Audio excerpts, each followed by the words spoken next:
या good morning. अगर आप सुबह देख रहे हैं इस वीडियो को, because I am making this video somehow late.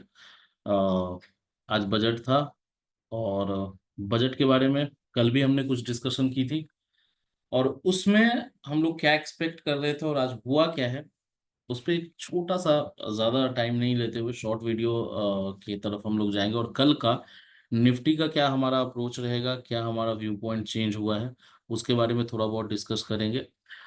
Budget में सिंपल सी बात मैं आपको एकदम समराइज करके मैं आपको समझा दूं, कुछ भी नहीं हुआ है। जैसा कि कल डिस्कशन हुआ था बजट में कि किसी भी सेक्टर पे फोकस रखना थोड़ा मुश्किल, लेकिन फिर भी सेक्टर वाइज मैंने आपको बता दिया था। एक रफ आइडिया आपको मिल गया होगा कि एफएमसीजी में होगा तो क्या होगा, या फिर डिफेंस में आता है तो क्या आता है। डिफेंस, रेलवे, इन सारी चीज़ों के बारे में तो कोई चर्चा ही नहीं है, कोई डिस्कशन ही नहीं है। बहुत ही वाहियात बजट है, अगर मैं स्ट्रेट फॉरवर्ड एकदम बोलूं, विदाउट एनी लोलो चोपो, मतलब उसको क्या बोलते हैं, बटरिंग के बिना। अगर मैं आपको बोलूं तो बहुत ही वाहियात बजट है जो भी चीजें हुई हैं। अब मैं सिंपल आपको चीज समराइज करके बताता हूँ कि टैक्स बेनिफिट, टैक्स जो रिड्यूस किया गया है वो किस किस सेक्टर के लिए किया है। फॉरेन कंपनीज के लिए किया गया है। फॉरेन कंपनीज जो फॉरेन में रजिस्टर्ड है उनके लिए कुछ टैक्स रिबेट, अरे ऑलरेडी उनका टैक्स बच रहा है, वो जैसे ही यहाँ पे रजिस्टर करेंगे उनका टैक्स बेनिफिट उनको मिल जाएगा, जिसकी जरूरत नहीं थी। बाकी बहुत लोग बोलेंगे कि फॉरेन के कंपनीज को हम इनवाइट कर रहे हैं, मोटिवेट कर रहे हैं, उनको इनकरेज कर रहे हैं। बहुत सारे तरीके हैं सर। तो ठीक है, दूसरे चीज़ों पे आते हैं। गोल्ड, सिल्वर, प्लेटिनम, इन सारी चीज़ों पे टैक्सेस आपकी रिड्यूस हुई हैं, जिसकी वजह से टाइटन, राजेश एक्सपो, इन सारे शेयर्स में एक बहुत अच्छी तेजी आई। Which is good enough, which is good enough. ये बहुत अच्छा डिसीजन भी था, और गोल्ड के प्राइस में भी एक शार्प डिक्लाइन आप देख पा रहे हैं। तो जिनको भी गोल्ड में इन्वेस्ट, अब मैं तो सजेस्ट करता हूँ कि आप गोल्ड में सिमल्टेनियसली इन्वेस्ट करते रहें। तो एक अच्छा अपॉर्चुनिटी है आपके लिए कि गोल्ड में आपकी टैक्सेस रिड्यूस हुई हैं और आपको सस्ता मिलेगा गोल्ड। पेट्रोलियम कंपोनेंट्स जो बना रही हैं कंपनियां, उनको कुछ टैक्स रिबेट, कुछ रिड्यूस किया गया है, रिडक्शन हुई है। Nuclear plant, private plus public company, मतलब प्राइवेट प्लस गवर्नमेंट की कंपनी मिलके जो न्यूक्लियर प्लांट पे काम कर रही है उनको टैक्स बेनिफिट है। तो उसमें किसको किसको फायदा हो सकता है, जो मैंने आपको बताया था कि सोलर, हाइड्रोजन, कल के वीडियो में सोलर, हाइड्रोजन और इन सब चीजों से रिलेटेड अगर कुछ होती है तो दो लोगों को फायदा होगा, बार बार नाम लेने की जरूरत नहीं है। ये टैक्स बेनिफिट, ये टैक्स रिड्यूस्ड हुई। दूसरी पॉइंट, ये पूरा बजट ना, ऐसा लग रहा था कि यूनियन बजट नहीं, बिहार, उड़ीसा और आंध्र प्रदेश का बजट हो। नेगोशिएशन नीतीश कुमार जी और नायडू जी ने बहुत अच्छा किया है, बिकॉज और वो एक्सपेक्टेड भी था कहीं ना कहीं। देखिए, बिहार के लोगों को ऑफेंड, या उड़ीसा या आंध्र प्रदेश के लोगों को ऑफेंड होने की जरूरत नहीं है। आई एम ऑल्सो, मेरा भी अपब्रिंगिंग, या मैं बिलोंग करता हूँ बिहार से, इसलिए अ, ऐसा नहीं है कि मुझे बहुत खुश होना चाहिए। ये पूरा बजट जो है, ओवरऑल मार्केट सेंटिमेंट इतना नेगेटिव होने का रीजन ही वही है। रीजन वो नहीं है, रीजन, मेन रीजन पे अभी हम लोग आते हैं। इस वीडियो को थोड़ा सा डिटेल वे में मैं आपको समझाऊंगा कि द मेन रीजन जो मार्केट ने रिएक्ट किया, वो शॉर्ट टर्म कैपिटल गेन आपने बढ़ाया। शॉर्ट टर्म कैपिटल गेन पे जो टैक्स है वो बढ़ाया, लॉन्ग टर्म कैपिटल गेन पे जो टैक्स है वो बढ़ाया। राइट। ये दोनों चीजें जो है ना, ये मार्केट को हजम नहीं हुआ, और मार्केट ने इस तरह से रिएक्ट करके आपको ये दिखा दिया कि this is not at all good. Short term capital gain पे जहां 15% का आपको टैक्स लग रहा था, now it has been increase to 20%। Long term capital gain पे जहां आपको 10% का लग रहा था, now it has been increase to 12.5%। ये चीजें मैंने कल भी, कल के वीडियो में मैंने बहुत क्लियरली डिस्कशन किया था कि बैंकिंग पे प्रेशर है, डिपॉजिट्स बहुत कम आ रहे हैं, लेकिन this is not the way कि आप डिपॉजिट बढ़ाएं। सिंपल सी बात है कि रिटेलर्स को आप इनकरेज, डिस्करेज कर रहे हैं कि आपका टैक्स तो हम लेंगे, और इस तरह से बढ़ा के लेंगे, तो आप कहीं और इन्वेस्ट करें। राइट। वो चीज़ें ठीक है, मार्केट ने उस तरह से रिएक्ट करा, और उसको कहीं ना कहीं डाइजेस्ट भी कर लिया मार्केट ने। एक बहुत अच्छा शार्प डिक्लाइन आया, और वापस से पुल बैक आया, और रिकवरी भी आई है। सो देखिए, short term capital gain simply आपको जो है ना 20% नहीं, 22-23% के आसपास लग जाएगा। ठीक है। तो जो भी चीज, जो भी आप समझ रहे हैं कि 20% लगना है, वो सिंपली आपका 22-23% का आप लेके चलें कि लाख रुपए अगर आप कमा रहे हैं तो 23,000 रुपए का आपका गया टैक्स में। तो ये चीजें हैं। अच्छा, एक चीज समझिए कि क्या शॉर्ट टर्म कैपिटल गेन हो या लॉन्ग टर्म कैपिटल गेन, मतलब 3 साल अगर आपने किसी होल्डिंग को, किसी शेयर को रखा और उसके बाद आप बेच रहे हैं, तो आपका जो है 12.5% का टैक्स लगेगा। क्या कोई कंपनी ऐसी है जिसमें वो डीलिस्ट हो जाए और आपका आइडिया में आपने इन्वेस्ट किया या किसी भी यस बैंक में आपने इन्वेस्ट किया वो जीरो हो जाए? क्या सरकार आपको कंपनसेट कर रही है क्या? तो जब आप कंपनसेट लॉस में नहीं कर रहे हैं, पैसा जब हमारा जा रहा है तो अब आप कंपनसेट नहीं कर रहे हैं, तो आप उस पे 12.5% और, मतलब उसको बढ़ाने की क्या जरूरत है? उसको आप बढ़ाते जा रहे हो। तो ये मनमर्जी वाली बात है। उसी को मार्केट ने रिएक्ट किया है। ये this is the only single reason कि जहां पे मार्केट को वो अच्छा नहीं लगा, और मार्केट में इस तरह की आएंगी चीजें। अगर स्टॉक मार्केट ट्रांजैक्शंस पे टैक्सेस आप बढ़ाते रहेंगे, which was not expected for this budget. मैंने कल भी वीडियो में बताया था कि उम्मीद है कि जिस तरह की सीट्स आई हैं, एक स्टेबल बजट लाने की कोशिश करे गवर्नमेंट, लेकिन it was not at all stable. Stability का तो नाम ही मत लीजिए। बजट के बारे में चर्चा भी करना, इस बजट को वो क्या बोलते हैं, क्रेडिट देना हो जाएगा। क्योंकि ये बजट में आप डिस्कशन करने लायक कुछ है ही नहीं। किसी भी सेक्टर को कुछ भी नहीं मिला है। ठीक है। अब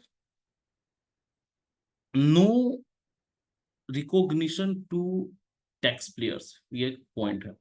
टैक्स देने में हमें दिक्कत नहीं है। हम कमा रहे हैं, हम देंगे। आप 12% लो, 14% लो, 15% हो। लेकिन इंडिया में दिक्कत क्या है ना, कि आप टैक्स पेयर्स को रिकॉग्नाइज नहीं कर रहे हो।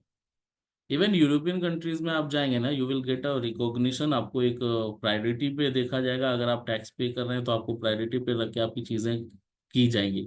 अगर यहाँ पे आप टैक्स पेयर्स हैं ना, तो आपको और खींचने का खींचने की कोशिश की जाएगी। आप सरकारी किसी दफ्तर में चले जाइए, किसी भी ऑफिस में चले जाइए।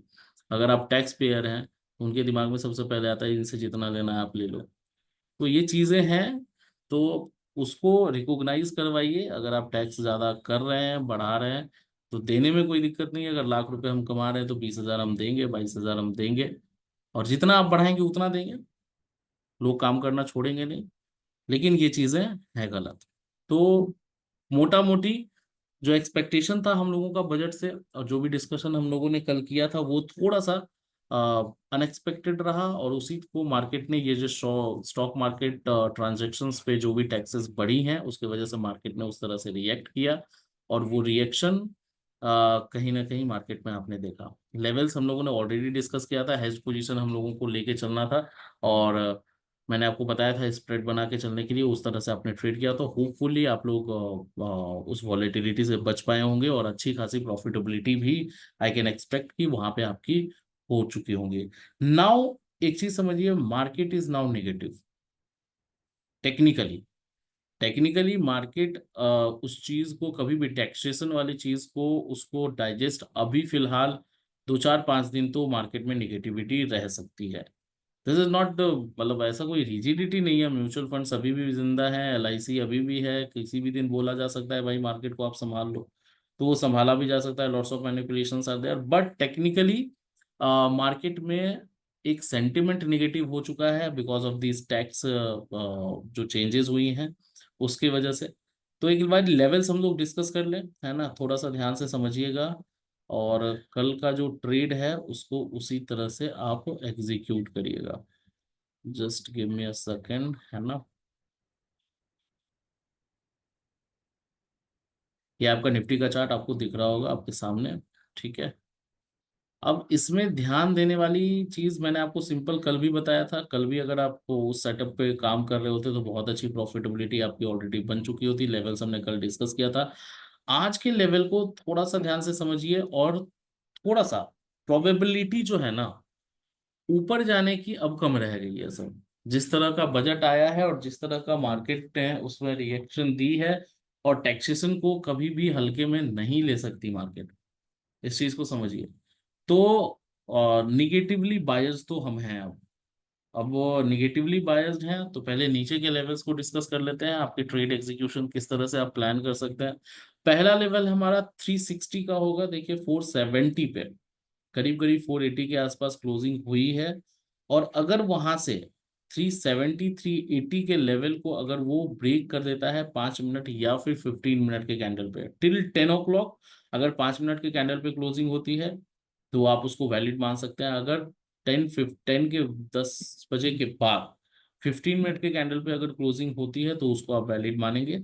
और 360 टू 380 के लेवल के नीचे अगर क्लोजिंग होती है मार्केट को, तो आप 275 के लिए तैयार हो सकते हैं। 270 मतलब वहां से 100 पॉइंट नीचे। एंड देन आज का जो हमारा बॉडी बना है, मतलब लो तो हमारा करीब करीब 24,074, 24,074 का है, लेकिन इसके क्लोजिंग को आप 24,350, है ना सॉरी, इस वाले कैंडल की क्लोजिंग को 24,140 एंड 150 का लेवल आप लेके मार्क करके चल सकते हैं फॉर टुमारो, अगर आपको शॉर्ट में पोजीशन बनाना है तो।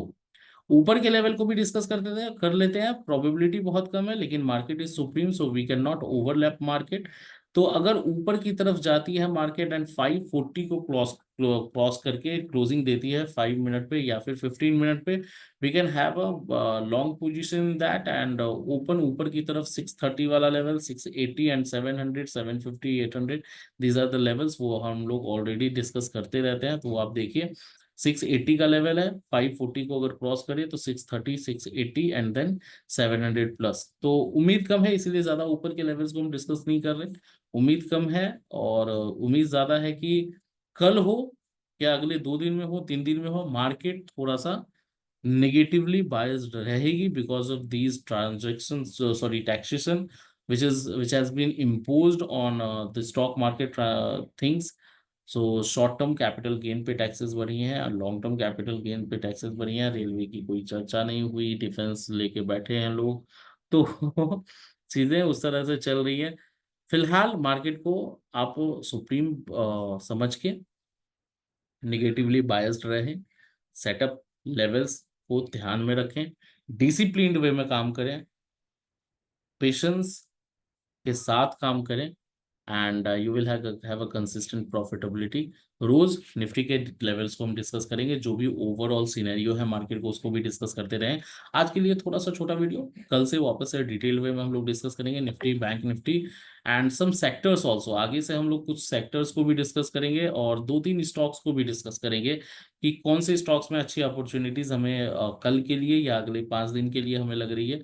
वो सारी चीजों को भी आगे से हम लोग डिस्कस करेंगे। सो stay tuned, watch the video, share the video, like तो करना बनता है। एंड अगर लाइक नहीं कर पा रहे हैं तो कल का वीडियो देखिए, कल भी बहुत अच्छे से हम लोगों ने डिस्कस किया और मार्केट ने बिल्कुल रेप्लिकेट किया है जो हम लोगों की कल की डिस्कशन हुई थी। तो कल का वीडियो अगर आपने देखा होगा तो it must have helped you in many ways, बहुत सारी चीज़ों में वो आपको हेल्प करा होगा आज मार्केट में ओपनिंग के बाद और जिस तरह की मूवमेंट रही है। So we will meet again tomorrow with some innovative ideas. So sectors को भी डिस्कस करेंगे, स्टॉक्स को भी डिस्कस करेंगे, कुछ स्टॉक्स जो रडार पे हैं हमारे, और निफ्टी बैंक निफ्टी तो हम कर ही रहे हैं। ओवरऑल सिनेरियोज तो मार्केट में जो हमारा ट्रेंड है, किस तरह की मार्केट चल रही है, क्या गतिविधियां हो रही हैं, वो सारी चीजें तो हम डिस्कस करते ही हैं। सो स्टे ट्यून्ड, लाइक करिए, शेयर करिए, बेल आइकन को प्रेस कर दीजिए, सब्सक्राइब करिए, और please share as much as you can, है ना। So thanks a lot for watching the video. This was Abhishek Anand from Stock Anand, and please subscribe. Thank you so much, guys. Have a nice day.